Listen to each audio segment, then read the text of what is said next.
Il y a 102 ans, un 11 février, avait lieu la première apparition de Lourdes. À l'occasion de cet anniversaire, Sa Sainteté, le pape Jean XXIII, a tenu à vous adresser un message. Nous avons eu l'honneur d'aller au Vatican recueillir ce message, l'un des plus importants que le souverain pontife ait adressé directement à la France.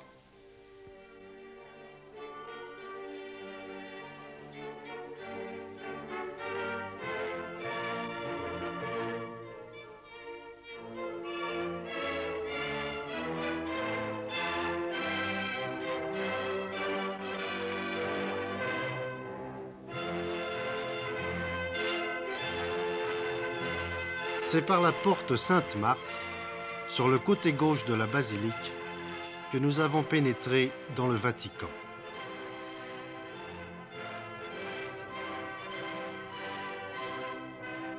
Nous avons ensuite franchi l'arc des cloches et dépassé la sacristie.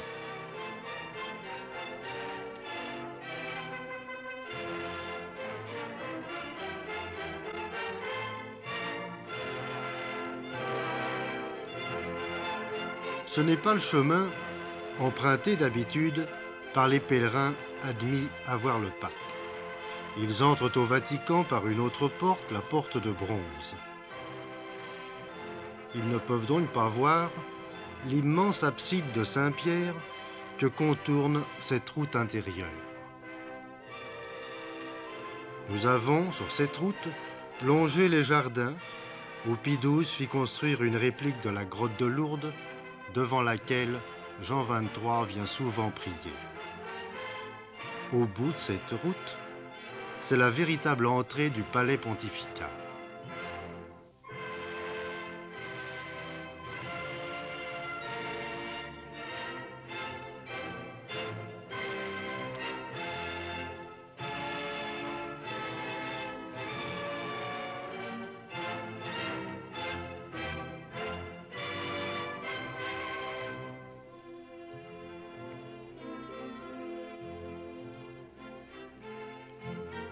Par ce chemin, réservé aux réceptions officielles, nous avons encore traversé 4 cours aux murailles peintes en ocre.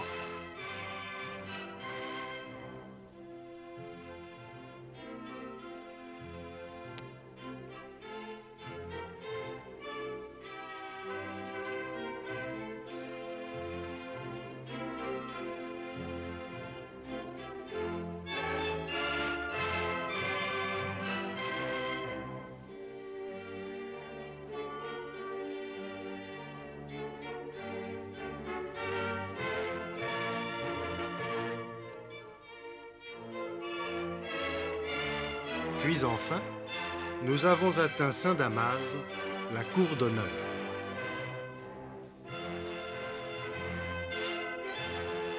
Pour nous conduire à l'intérieur du palais, les gardes suisses nous ont précédés dans le grand escalier, appelé l'escalier du Saint-Père.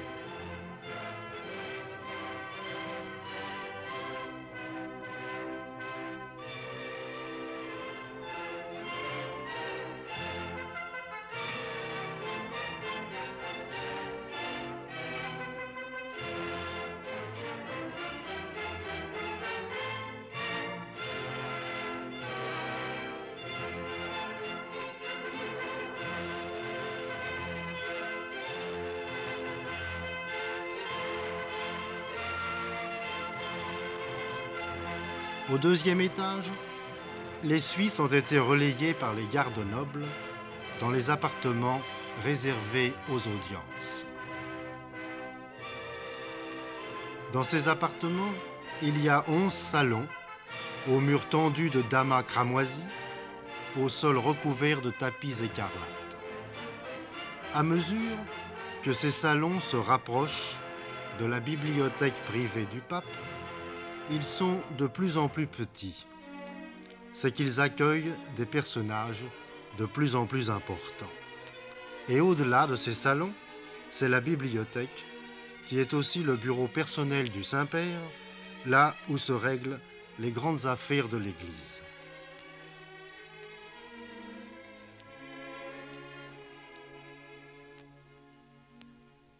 Voici d'abord l'antichambre secrète.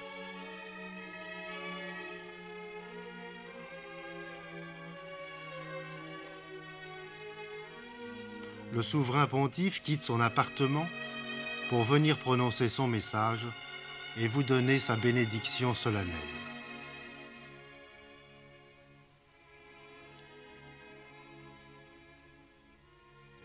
Maintenant, il entre dans la bibliothèque. Sa sainteté, le pape Jean XXIII, vous parle.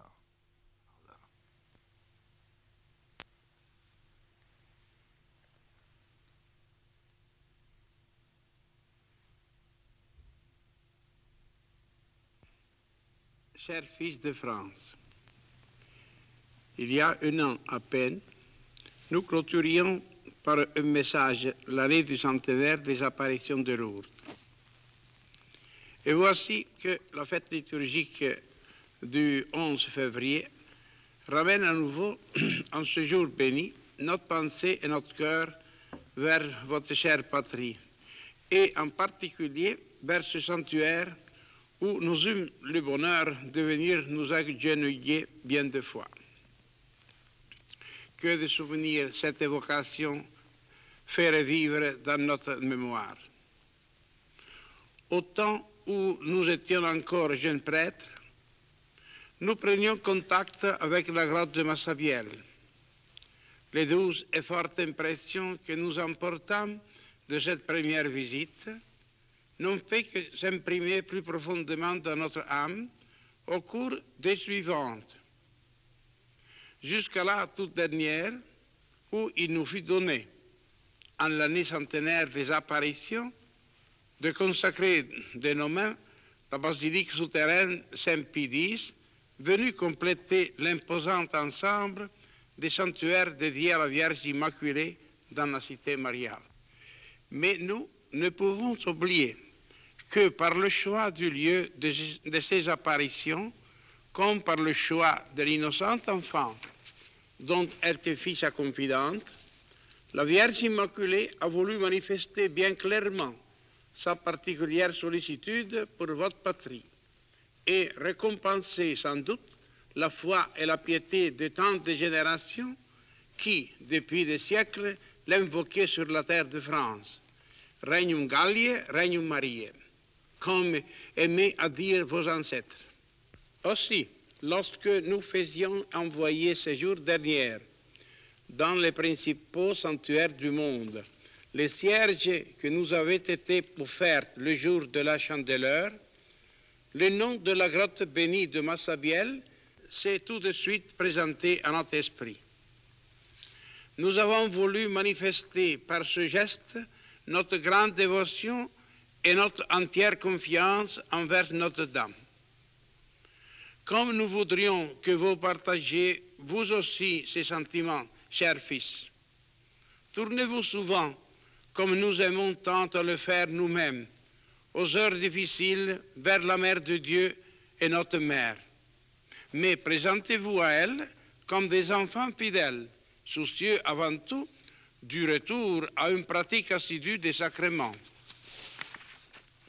du respect de la morale chrétienne dans toute la vie, de l'engagement dans les rangs de l'action catholique et des diverses œuvres recommandées par l'Église.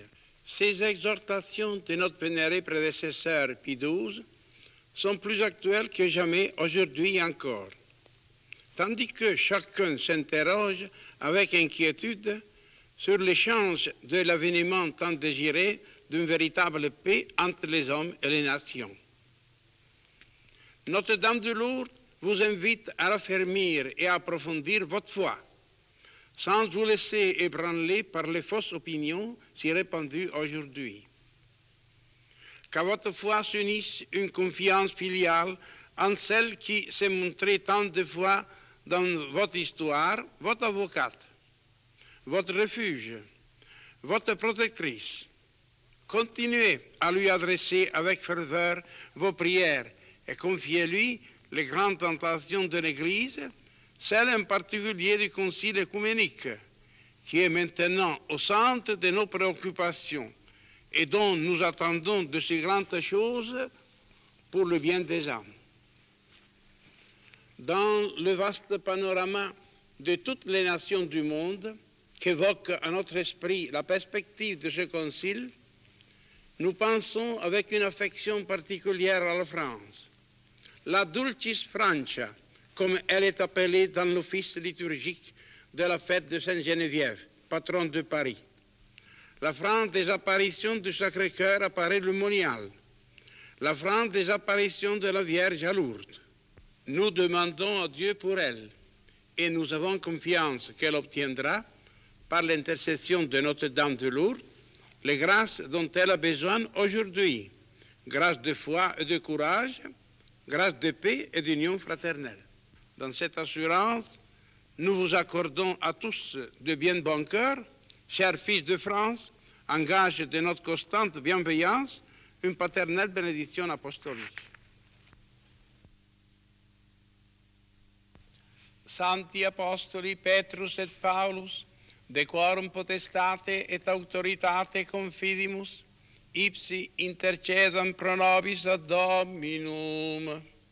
Amen. Precibus et meritis, Beate Maria Semper Virginis, Beati Michaelis Arcangeli, Beati Ioannis Baptiste, et Sanctorum Apostolorum Petri et Pauli et Omnium Sanctorum, misereatur vestri omnipotens Deus, et dimissis omnibus peccatis vestris, perducat vos, Iesus Christus, ad vitam aeternam. Amen.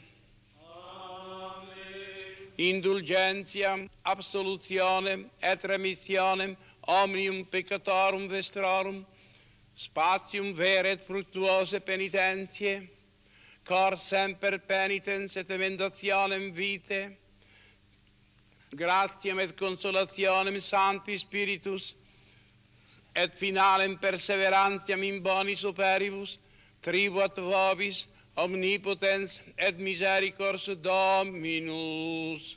Amen. Et benedictio Dei omnipotentis, Patris, et Filii, et Spiritus Sancti, descendat super vos, et maneat semper. Amen.